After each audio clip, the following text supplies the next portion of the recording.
कश्मीर से आतंकियों की सफाई में जुटी सेना का आतंक पर प्रहार तेज हो चुका है। सुरक्षा बल लगातार आतंकियों का खात्मा कर रहे हैं। सुरक्षा बलों ने पहले शोपियां में फिर कुलगाम में दो आतंकियों को मार गिराया। ये आतंकी पुलवामा और कुलगाम में टारगेटेड किलिंग में शामिल थे।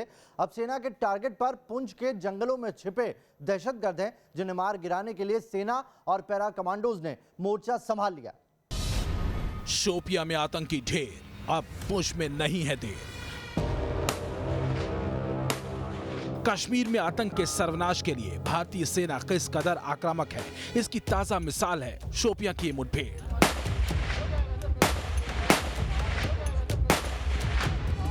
जहां पुलवामा में यूपी के कारपेंटर की हत्या करने वाले 2 दहशतगर्दों को सुरक्षा बलों ने मार गिराया, और अब पुंछ के जंगलों में घिरे आतंकियों के खात्मे की तैयारी है। इन दहशतगर्दों पर फाइनल प्रहार के लिए पैरा कमांडो एक्शन में है। हेलीकॉप्टर और ड्रोन से आतंकी ठिकानों पर पैनी निगाह रखी जा रही है और किसी भी वक्त जंगल में छिपे आतंकियों पर आखिरी प्रहार हो सकता है। इसी इलाके में सेना ने ड्रोन की मदद से यहाँ पर जो हाइड हाउस थे उनको यहाँ पर उड़ा दिया है, और सेना को अभी भी ऐसा लगता है कि कुछ हाइड हाउस जो है वो अंदर हो सकते हैं या फिर गुफाओं के अंदर ये जो आतंकवादी हैं वो छुपे हो सकते हैं। ऐसे में धीरे धीरे करके सेना जो है वो यहाँ पर आगे बढ़ रही है, लेकिन ये जो पूरा इलाका, ये जंगल का इलाका देख रहे हैं आप, इसको सेना ने घेरा हुआ है। इस तरह सेना जो है वो पूरी तरह से इस इलाके में यहाँ पर डोमिनेटिंग पोजीशन पे है, और सेना की अब कोशिश यही है कि इस एनकाउंटर को, इस महा इनकाउंटर को जो है वो जल्द से जल्द यहाँ पर खत्म किया जाए। उसी को लेकर ये पूरी कोशिशें जो हैं वो यहाँ पर चल रही हैं। अगर हम बात करें तो रक्षा मंत्रालय के साथ साथ जो सेना प्रमुख हैं, साथ ही साथ यहाँ पर जो अलग अलग सिक्योरिटी विंग के अधिकारी हैं, वो लगातार इस पूरे इनकाउंटर पर नजर बनाए हुए हैं, और कोशिश यही है कि ये जो आतंकवादी हैं इनको जल्द से जल्द यहाँ पर मौत के घाट उतारा जाए और इनकी ये जो प्लानिंग थी इसका खुलासा किया जाए। पुंछ के भाटा दुड़िया के इस जंगल में छिपे आतंकियों का शिकार करने के लिए सेना ने मल्टी लेयर सिक्योरिटी घेरा तैयार कर दिया है। पहाड़ से लेकर आसमान से भी किलेबंदी कर दी गई है। हेलीकॉप्टर और ड्रोन से अटैक किए जा रहे हैं। इसके साथ ही आतंकियों के लॉजिस्टिक सपोर्ट को भी ध्वस्त किया जा चुका है। पुंछ में आतंकियों के खिलाफ जारी ऑपरेशन क्लीन में मॉडर्न सर्विलांस सिस्टम के साथ ही हाईटेक तकनीक का इस्तेमाल भी किया जा रहा है, लेकिन जंगल में लड़ाई के लिए धैर्य की जरूरत होती है और सेना इसी रणनीति पर काम कर रही है। सेना की रणनीति है इंतजार करो और फिर मौका मिलते ही मार गिराओ।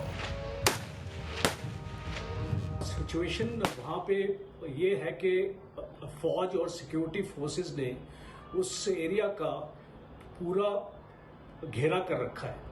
एक वहाँ पे आउटर कॉर्डन, इनर कॉर्डन, और जो स्पेशल फोर्सेस हैं वो लगी हुई हैं इन टेररिस्ट को ख़त्म करने में और एलिमिनेट करने में।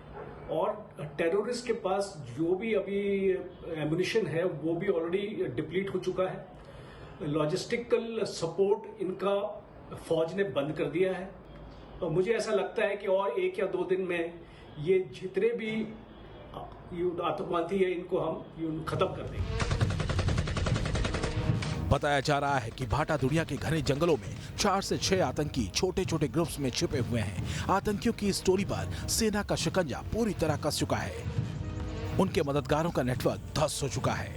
इन्हें खाना और लॉजिस्टिक सपोर्ट देने वाले भेदियों पर सेना पहले ही शिकंजा कस चुकी है। इस पूरे जंगल में यहाँ पर कल भी 2 बड़े धमाके जो हैं वो यहाँ पर सेना ने हाइड आउट को ढूंढने के लिए किए थे। फिलहाल इस जगह पर आप देख सकते हैं कि किस तरीके से यहाँ पर आग जो है वो लगी हुई है। सेना लगातार अलग अलग तरह के टैक्टिक्स जो है वो यहाँ पर अपना रही है। सेना जानती है कि पहले ही उनको यहाँ पर काफ़ी नुकसान जो है वो उठाना पड़ा है। ऐसे में कोई दूसरा नुकसान सेना को ना उठाना पड़े, उसी को देखते हुए सेना फूक फूक कर कदम रख रही है। और फिलहाल इस नरखास के जंगल जो हैं, जो ये पुंछ में है, यहाँ पर सेना का ऑपरेशन लगातार जारी है। बीते 10 दिनों से आतंकियों से ये मुठभेड़ चल रही है। रक्षा जानकारों की माने तो पाकिस्तानी सेना के सपोर्ट के बिना एलओसी पर कोई आतंकी ग्रुप इतनी लंबी मुठभेड़ नहीं कर सकता। इन इलाकों में जैसी मुठभेड़ हुई है और भारतीय जवानों को जो नुकसान हुआ है, उससे माना जा रहा है कि पूरी साजिश के पीछे पाकिस्तान है। लेकिन अब इन आतंकियों का सर्वनाश तय है। मेंढर के नरखास जंगल के 7 किलोमीटर के दायरे में सेना ने मजबूत घेराबंदी कर दी है और इस घेराबंदी से बच पाना आतंकियों के लिए नामुमकिन है।